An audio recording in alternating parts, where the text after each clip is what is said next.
नमस्कार मित्रांनो, तुमचे जे पॅन कार्ड आधार कार्डशी लिंक नसेल तर 31 डिसेंबर 2025 नंतर तुमचे पॅन कार्ड निष्क्रिय होऊ शकते. त्यामुळे तुम्हाला लवकरात लवकर 31 डिसेंबरच्या आतमध्ये पॅन कार्ड आधार कार्डशी लिंक करायचे आहे. आणि या अगोदर तुम्ही जर लिंक केलेले असेल तर त्याचं स्टेटस कसे चेक करायचे याबद्दलची माहिती आज आपण या व्हिडिओमध्ये पाहणार आहोत. चला तर मग पाहूयात की तुमचे पॅन आधार लिंक स्टेटस कसे. पॅन कार्ड आधार कार्डशी लिंक आहे का नाही हे चेक करण्यासाठी तुम्हाला इन्कम टॅक्सच्या वेबसाईटवर यायचं आहे. त्यानंतर तुम्हाला इथं लिंक आधार स्टेटस या पर्यायावरती तुम्हाला क्लिक करायचं आहे. लिंक आधार स्टेटस या पर्यायावरती क्लिक केल्यानंतर तुमच्यासमोर एक पेज ओपन होईल. यामध्ये तुमचा पॅन कार्ड नंबर आणि आधार कार्ड नंबर टाकून तुम्हाला व्ह्यू लिंक स्टेटस या पर्यायावरती क्लिक करायचं आहे. व्ह्यू लिंक आधार स्टेटस यावरती क्लिक केल्यानंतर your PAN is already linked to given Aadhaar असं दाखवणार आहे. म्हणजे तुमचं पॅन कार्ड ऑलरेडी आधार कार्डशी लिंक आहे.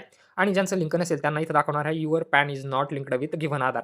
आणि त्यांनी लवकरात लवकर त्यांचं पॅन कार्ड आधार कार्डशी लिंक करून घ्यायचं आहे. यासाठी तुम्हाला लिंक आधार या ऑप्शनवरती क्लिक करून तुमचा पॅन कार्ड नंबर आणि आधार कार्ड नंबर टाकून ₹1000 चलन भरायचं आहे आणि तुमचं पॅन कार्ड लिंक करून घ्यायचं आहे.